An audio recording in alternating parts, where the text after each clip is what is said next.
Yippee-i-oh, yippee-i-ay.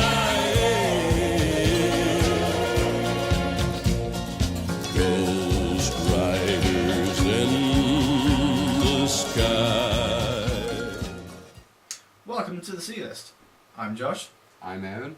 And today, for the first time ever, we're doing a special, which means that we're going to be doing 2 films rather than 1. The films are Anaconda 3 and Anacondas, Trail of Blood, number 4. These are the culmination of the Anacondas quadrilogy, and well, let's just start off with saying that they're a lot worse than the other 2, by far.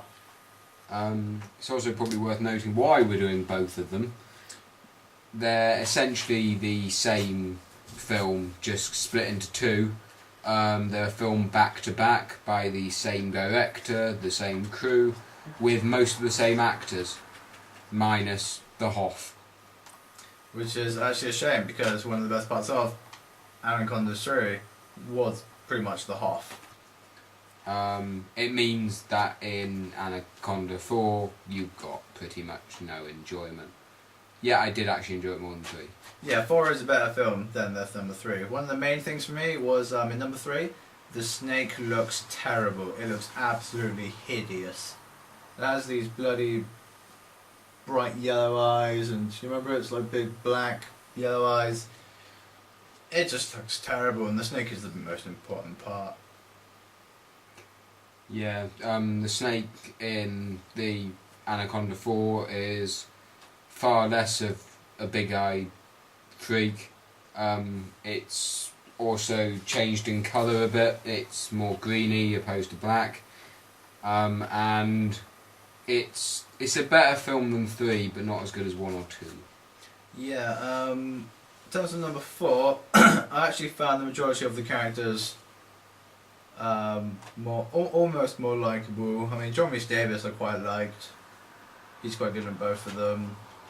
There's a team of doctors, including Jackson, rather than in number 3, which is mainly only about the hunters. What? You remember Jackson, don't you? Number 4? Yeah. Yeah, I think so. Possibly. Yeah. I'm lying. Yeah.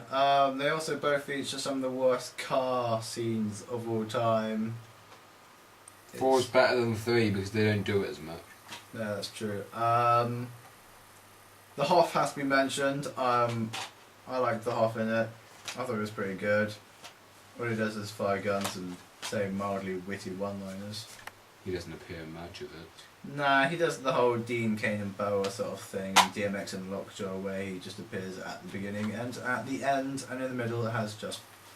Well, they probably couldn't afford him for that much time, to be honest. It's neither as good as either of those films. No. A slightly disappointing ending to the quadrilogy. Well, number 4, the actual ending itself, just made me angry.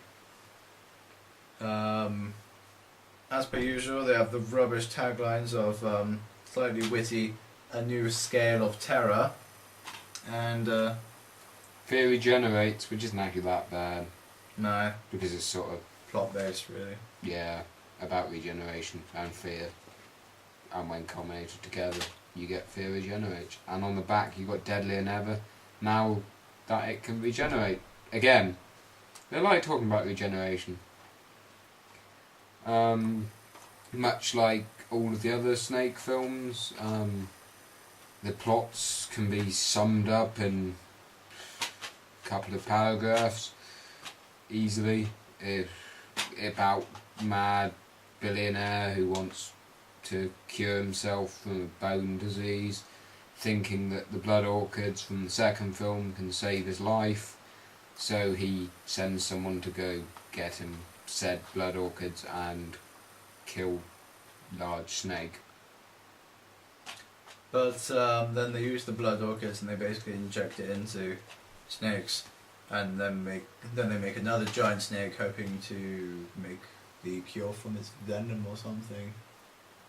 Then the giant, it's not really very clear. Then the giant snake gets free, and then they have to try and kill it. In all honesty, I wasn't paying attention throughout 3. No, the plot's pretty silly. I was told it was quite good by him.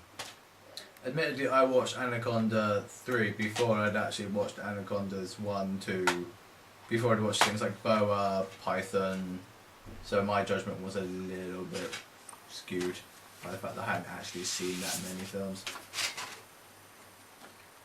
But yeah, the covers are slightly better than the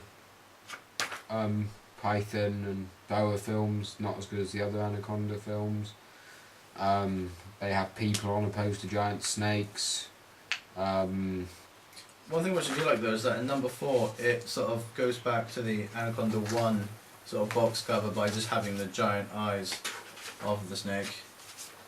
But by giant eyes, you've got more people than eyes. People. The third film also has people, has the Hoff in the centre with a large gun. Not saying that sort of is trying to replicate anything, but it clearly is. This one has 2 people who look like they're either screaming or laughing. I prefer to think that they're laughing, but they're not. And it's got Crystal Allen running in a very tight top. Oh. Yeah, but yeah, it's just disappointing. I don't like the director. He made me sad. Not as bad as Snakes or Snakes on a Train, or how do they compared to Komodo? I probably prefer Komodo. I enjoyed the beginning of Komodo more than I enjoyed the whole of these films. I'd be almost tempted to say that I'd probably rather watch these two than watch Komodo, but it's pretty close to be totally honest. But each of these are an hour and a half, and Komodo's an hour and a half. So you can either watch 3 hours of rubbish or an hour and a half of rubbish. I don't really mind. Do what you want. You can usually get these in a pretty cheap box set, so pick them up to finish off your collection, but just get the first 2. yeah, these last two aren't really, they're not worth it. Bear in mind, Anaconda 4 is not even called Anaconda 4, it's just called Anaconda's Trail of Blood. Yeah, one of the weirdest things is Anaconda 3 actually features many snakes, but it's only called Anaconda, whereas Anaconda Trail of Blood, which actually, Anaconda's Trail of Blood, which only features 1 snake, is called Anacondas, plural, which just doesn't make sense. Oh, they're just such bad films. They just anger me. I don't know. Would you watch them again? I've already seen them both twice now, so I probably wouldn't watch them again, to be honest. I wouldn't watch them ever again. No. Don't buy these films. No. Ghost riders in